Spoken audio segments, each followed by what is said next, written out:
ये हमेशा से इन्होंने भारतीय जनता पार्टी के साथ सेटिंग की। पूरे जिले में इन्होंने कांग्रेस को कभी पनपने नहीं दिया। कांग्रेस का फायदा पापा मोदी ने उठाया और अब जब उसको कुछ नहीं मिल रहा ऐसा लगा तो वो छोड़कर कहां गए? राष्ट्रवादी में। धूल से उठे फुपाटे में गए। ये लोग ये चाहते नहीं है कि कोई पठान, कोई सैयद, कोई मिर्जा, कोई शेख कोई आकर आए, कोई तामुली आए, कोई अख्तार आए, कोई मुनियार आए और ये आकर कोई इख्तिदार की बात करे, हक और हिस्सेदारी की बात करे। इतिहास उन्हीं का लिखा जाता है जो टकराना जानते, तलवे चाटने वालों का इतिहास नहीं लिखा। कि हम प्यार अपने मुल्क से जारी नहीं करते।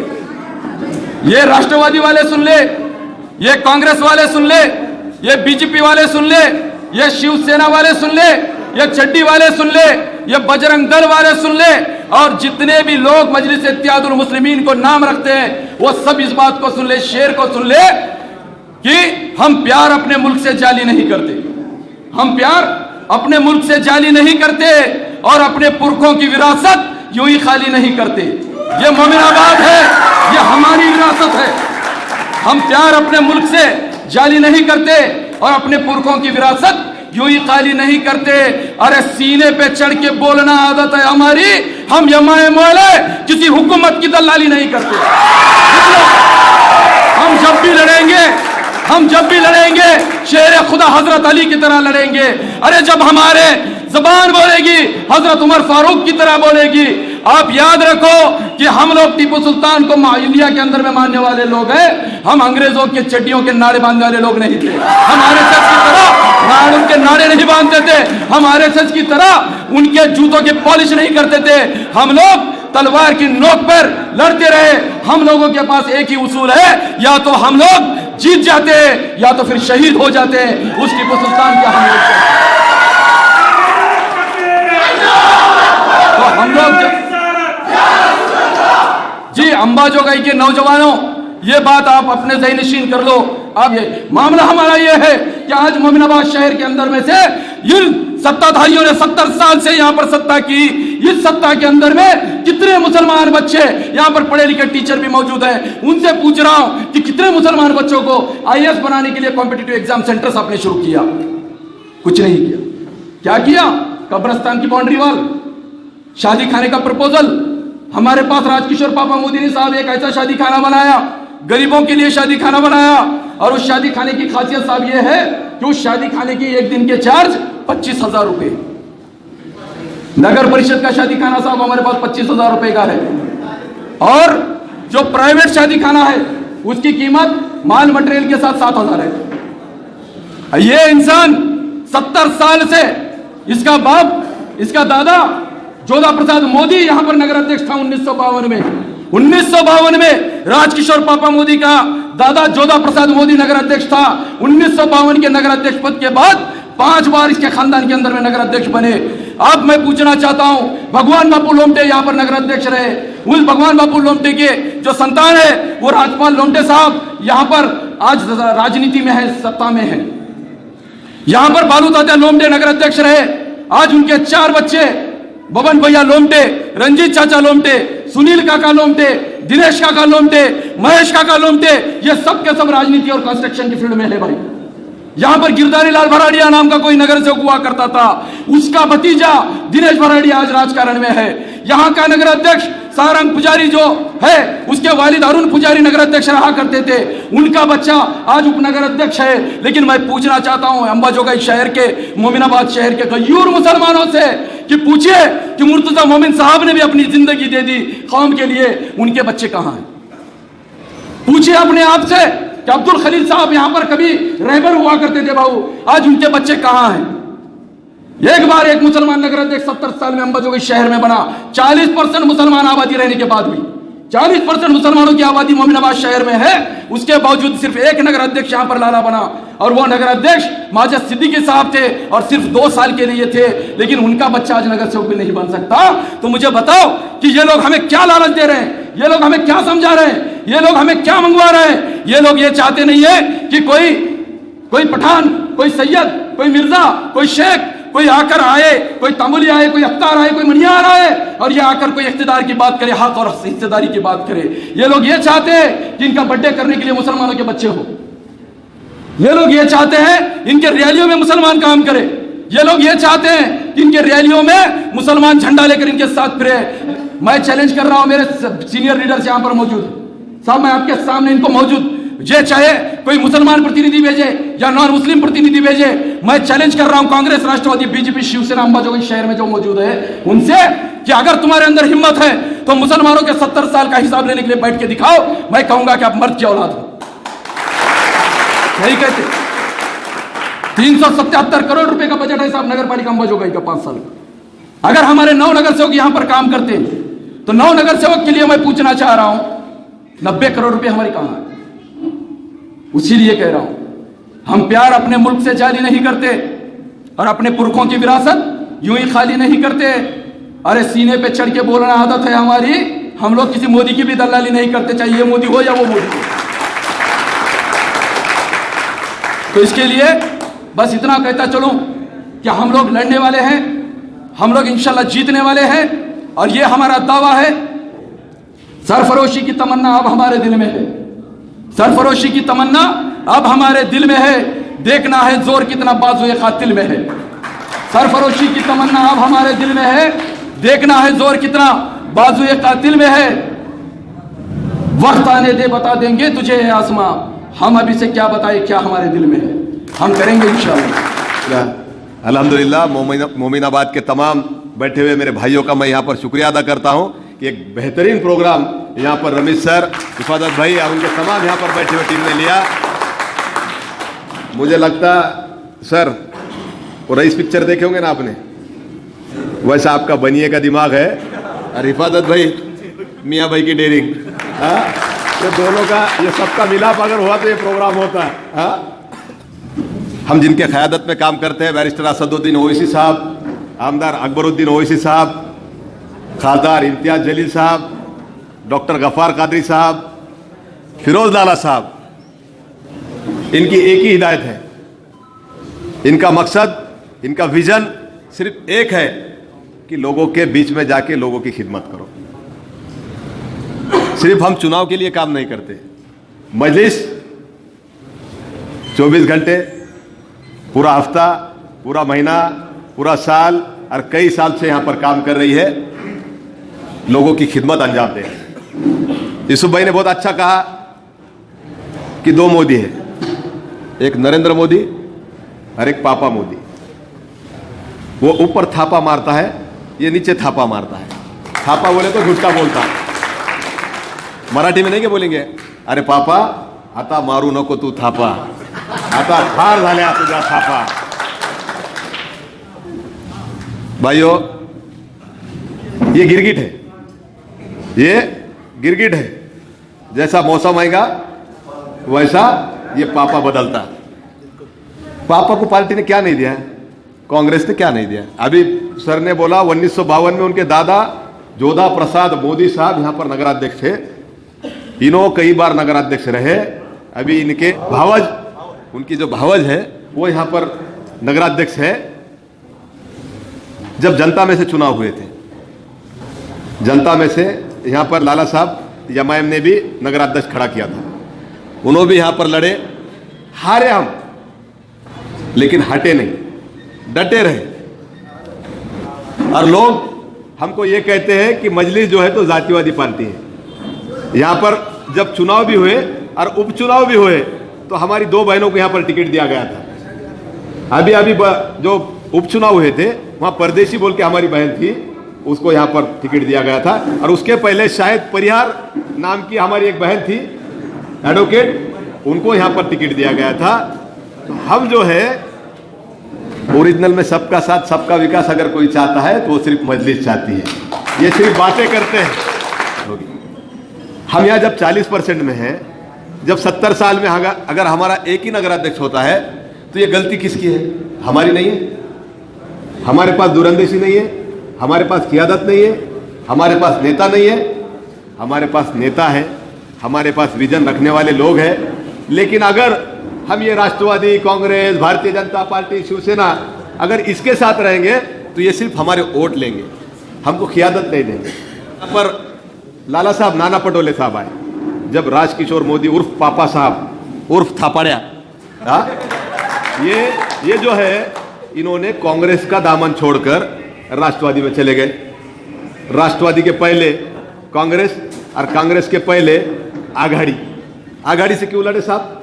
कांग्रेस का चिन्ह नहीं था कि इनके पास? सर, कांग्रेस का चिन्ह नहीं था इनके पास, फिर कांग्रेस के चिन्ह पे क्यों नहीं लड़े? ये कांग्रेस के जिला सदर है, लेकिन हमेशा से मैं आपको दावे के साथ कहता हूं, ये हमेशा से इन्होंने भारतीय जनता पार्टी के साथ सेटिंग की। पूरे जिले में इन्होंने कांग्रेस को कभी पनपने नहीं दिया। कांग्रेस का फायदा पापा मोदी ने उठाया, और अब जब उसको कुछ नहीं मिल रहा ऐसा लगा तो वो छोड़कर कहां गए? राष्ट्रवादी में। धूल से उठे फुपाटे में गए। हाँ? और आज के जलसे को सुनने आए हुए तमाम बुजुर्गों, नौजवान दोस्तों, साथियों, आज आप तमाम लोगों के बीच में आने का मकसद यही है कि पिछले कहीं गुलिस्ता दिनों से रमेश सर का बड़ा तकाजा था कि एक ग्रैंड एंट्री मैं कराऊंगा, एक अच्छा प्रोग्राम, एक जलसा हमको लेना है।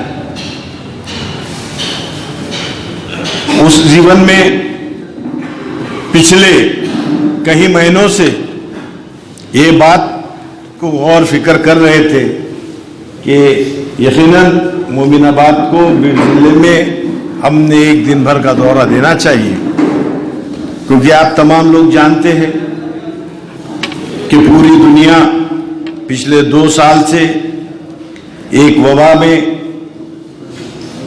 कोरोना के अंदर जूझ रही थी। उस वक्त हमारा मुल्क, हमारा वतन अजीज उसकी चपेट में था, जिसकी वजह से हम रमेश सर आपको और यहाँ के मोमिनाबाद के अवाम को वक्त नहीं दे सके। मैं उसके लिए भी माजरत चाहता हूँ, मगर आज आप तमाम लोगों ने यहाँ पर हमको बुलाया और एक अच्छी नशिस्त को मुनक़द किया। यकीनन ये आने वाले एक इनकलाब का आगाज है, मैं ये समझता हूँ। बुजुर्गों, नौजवान दोस्तों, साथियों, शफीक भाई, रमेश सर, हम तीनों भी मराठी के प्लेयर हैं। अब उनको रमेश सर बोल रहे कि भाई हमको उर्दू आती नहीं। मैं भी आपकी तरह मराठी का स्टूडेंट हूं और अब सीख रहा हूं कि उर्दू ये तो बोलना ही है, क्योंकि इसलिए है क्योंकि हमने पिछले 70 वर्षों के अंदर, 72 वर्षों के अंदर हमको क्या मिला और हमारे साथ क्या क्या हुआ। ये आज सोशल मीडिया का दौर है। सोशल मीडिया आपके हाथ में है। अमेरिका में क्या हो रहा 5 मिनट में आपके सामने आता। दुनिया के किसी भी कोने के अंदर अगर कोई बात आती है और कुछ मामला पेश आते हैं तो 5 मिनट के अंदर सोशल मीडिया के जरिए आप तमाम लोगों के हाथ में। दुनिया चांद पर जा रही है,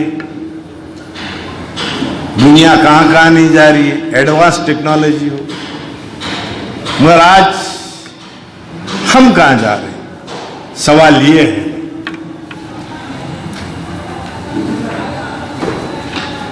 हमारे मुस्लिम, दलित, ओबीसी, पिछड़े तबकात के बर्बादी के अगर कानून बनते हैं तो ऐवानों के अंदर बनते हैं, चौरस्तों पे, बाजारों पे नहीं बनते।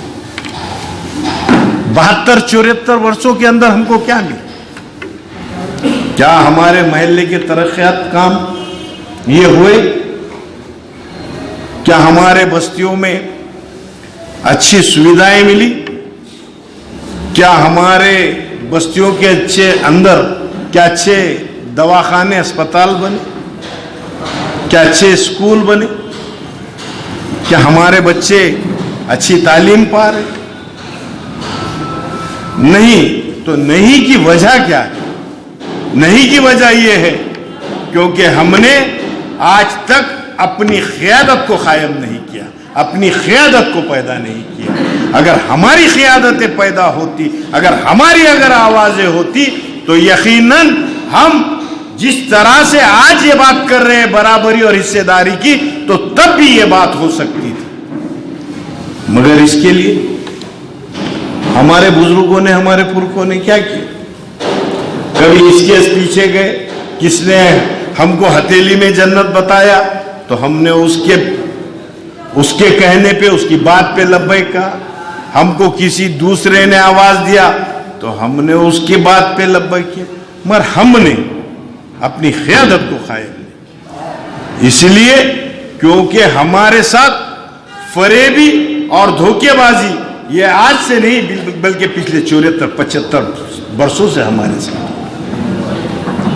आज आपके मोमिनाबाद के तो हालात है, मोमिनाबाद के इलेक्शन, महाराष्ट्र के अंदर इंतखाबात होने जा रहे हैं।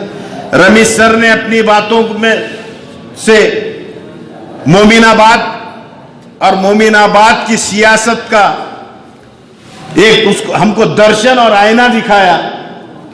शफीक भाऊ ने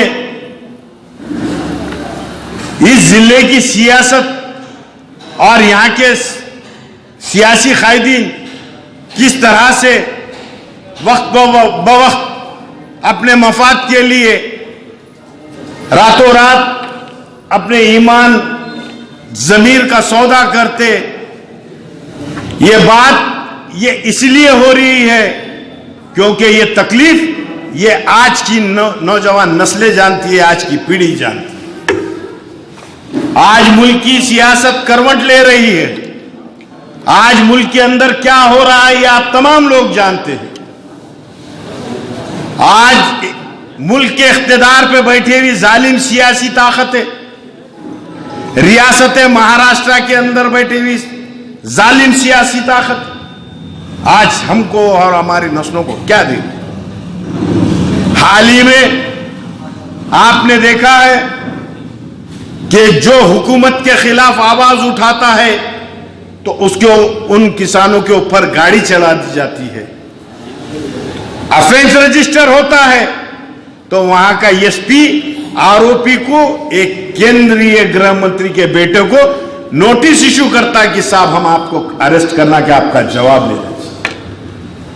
ये कौन सी डुगली पॉलिसी हमारे साथ हो रही? ये जालिमाना सियासी ताकत है, ये जुल्म कर रही है। हालात तो ये है कि हमारे कायदीनों के ऊपर हमले हो रहे हैं, हमारे कायदीनों के घरों के ऊपर हमले हो रहे हैं। उतने पे ही नहीं, अब तो हाल ये है कि आलम दीन को भी जेलों में डाला जा रहा है, इसलिए क्योंकि हमारी क़यादतें नहीं है। और जितने दलाल हैं ये कभी हमको लेकर जाके इलेक्शन के अंदर उनके हवाले कर देते हैं, उनको बेच देते हैं, मगर हमारी कौम की नुमाइंदगी रहनुमाई नहीं करते, इसलिए ये मामले पेश आए। इतिहास, रमेश सर और मोमिनाबाद की टीम, मैं तो शायर नहीं हूं मगर इतना जरूर कहूंगा, इतिहास उन्हीं का लिखा जाता है जो टकराना जानते, तलवे चाटने वालों का इतिहास नहीं लिखा, टकराने वाले लोग। इसलिए इतिहास मुल्क के अंदर एनआरसी, सीएए, सीएए, तमाम 370 शरीयत में मदाखलात, कई ऐसे काले कानून हुए। क्या किसी सियासी कायदीन ने यह कहा कि ये इंसानियत के खिलाफ है? नहीं। अगर किसी ने ऐवान पार्लियामेंट के अंदर अपनी बात को अगर किसी ने रखा और ये बिलों की अगर कोई मुखालिफत किए तो आपके हमारे महबूब कायद मर्द मुजाहिदीन बैरिस्टर असदुद्दीन अवैसी साहब, ये समझना पड़ेगा। अगर ये नहीं समझेंगे तो फिर आने वाली नस्लें हमको माफ नहीं करेंगी। बहुत सी सियासी बातें, ये आएगा वो आएगा, मगर मुझे आप बताइए, अगर हमारी सियासत, हमारी क़यादत अगर मजबूत होंगी तो यकीनन हमारे पे उंगली दिखाने वाला हमारे तरफ कोई नहीं रहेगा। हमको क़यादत को मजबूत करना पड़ेगा। कैसी क़यादतें, कैसी कैसी सियासत।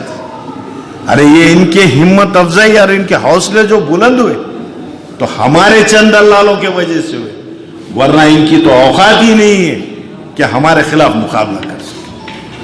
ये समझना पड़ेगा। मोमिनाबाद की सियासत घराने शाही वाली सियासत है। यहां के हाल ऐसे हैं,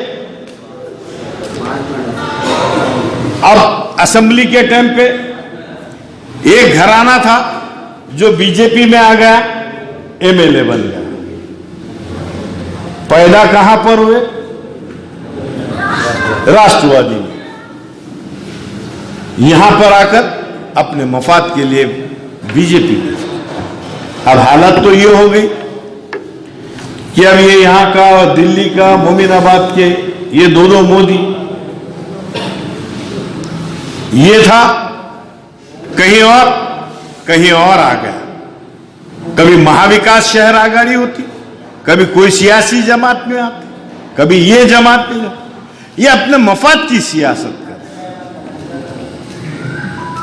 और इस मुल्क के अंदर ये जालिमाना फिरका परस्त जो सियासी ताकत है, इनको अब वतन अजीज के अंदर अगर कोई रोक सकता है तो मजलिस इत्तेहादुल मुस्लिमीन ही रोक सकता है। इसलिए क्योंकि 2014 के बाद भारत का एक इतिहास था। मैं समझता हूं 2014 में जिस तरह से एक टाइटैनिक जहाज का इतिहास था जो डूब गया था, दूसरा एक इतिहास ऐसा है कि भारत की कांग्रेस 2014 में डूब गई। वो इसलिए क्योंकि उनके पास क़यादत करने की ताकत नहीं रही। 2014 में उन्होंने डूबे तो 2019 में इन्हें डूब गए। ये आज अपने मफाद के लिए 2021 में अपनी जमात को बदल दिया। ये मफाद वाली सियासत है। ये क्यों हो रही? इसकी पॉलिसी। मोमिनाबाद वालों, इतिहास है ये शहर, ये ऐतिहासिक शहर। अब मुझे ये नहीं समझ में आता, ये मोदी और मुंदड़ा ये दोनों एक ही फैमिली के लोग हैं, सिर्फ अलग अलग सियासी जमातों में जाकर सिर्फ अवाम को बेवकूफ बनाने का काम। आज मैं यहां, तू वहां, कल मैं वहां, तू यहां। ये ऐसी सियासत है। अगर ऐसी क़यादतें अगर रहेंगी तो आने वाले दिनों के अंदर हमारे शहर का मुस्तकबिल और नौजवानों का मुस्तकबिल ये अंधेरे में रहने वाला है। आज मजलिस इत्तेहादुल मुस्लिमीन की टीम काम कर रही, श्रमिक कार्ड के ऊपर काम कर रही। रमीज का काम हर वक्त कुछ ना कुछ होता है। रमीज टकराना भी जानते, लड़ना भी जानते, हर चीज में काम कर। तो मजलिस इत्तेहादुल मुस्लिमीन की पहचान, हमारी काम ही हमारी पहचान है। ये बात तुमको होगी। अगर हम अपने काम से पहचाने जाते, जब हम 5 साल जब अवाम की खिदमत करते, तो बल्दिया के इंतखाबात के टाइम पर फिर वोट हमको क्यों नहीं देते? देना चाहिए। विकास तो होने वाला है, नाली बनने वाली है, रोड बनने वाली है, कब्रिस्तान की वॉल बाउंड्री होने वाली है, लाइट लगने वाली है, ड्रेनेज होने वाला, चाहे वो कोई भी चुन के हो, चाहे मजलिस का हो या कोई भी। एक नगर सेवक का काम ही वो रहता कि वार्ड की खिदमत करना। जब वो काम अब मजलिस कर सकती है तो फिर ये दलिंदरों के पीछे आप क्यों जाते हो? ये बेईमानों के दल बदलों के पीछे क्यों जाते हो? अरे हम ये चाह रहे कि अब बात हिस्सेदारी की और बात बराबरी की होने। ये तो होता रहेगा, मगर अब हमारे सामने सवाल है हमारे आने वाले नस्लों के मुस्तकबिलों का। हमारे नस्लों को क्या मुस्तकबिल क्या है? क्या तरक्यात हो रही है? मैं समझता हूं ये हाईवे रोड छोड़े तो शहर के अंदर जिस तरह से अभी शफी भाव ने कहा ढकपुटी होने के बाद पानी ही पानी था, क्या हमारे मोहल्ले, हमारे बस्तियां, उनके हालात सुधरे? नहीं सुधरे। इसलिए कह रहा हूं अब ये तो काम होते हुए रहेगा, ये रमीज सर आओ, हिफाजत पठान आओ और तमाम टीम जो भी चुन के आएगा, ये तो काम करेंगे। इनका फर्ज है कि बस्तियों का रवाम का काम करना। जब इनका फर्ज ये है तो फिर अब हिस्सेदारी की बात चाहिए। हिस्सेदारी कह में होना चाहिए, हिस्सेदारी सत्ता में होना चाहिए। जब सत्ता अच्छी, क़यादतें अच्छी, ऐवानों के अंदर आवाजें अच्छी रहेंगी तो यकीनन आने वाली नस्लों का एक मुस्तकबिल अच्छा होने वाला। जालिमाना सियासी ताकतें क्या क्या नहीं करती, क्या क्या हाल आपके मोमिनाबाद के अंदर थे। हालत तो ये हो गई कि अगर रमीज कुछ काम करने जाए तो रमीज को टारगेट किया जाता। अरे मैं ये कहना चाहता हूं मोमिनाबाद वालों, ऐसा बहादुर शेर तुम्हारे पास है जो मोहन भागवत आने के बाद पुलिस डर के इसको नगर कैद करती।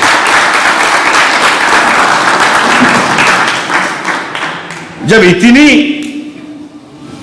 बड़ी है, इतना लड़ने वाला, टकराने वाली जब क़यादत आपके पास है तो हमको ऐसी क़यादत को मजबूत करना पड़ेगा। ये क़यादतें जब ऐवानों के अंदर जाएंगी तो यकीनन आप तमाम के लिए एक नई आवाज, एक नया सवेरा लेके और आपके लिए लड़ने वाली क़यादतें ऐसी ताकत बनने वाली। बातें तो बहुत है, होने वाला तो बहुत है, जल्द से और भी होने वाले, इसके बाद भी होने वाले। और हकीकत यही है कि हमारी तकलीफ ये तमाम मुल्क भर के सियासी जमातों को है।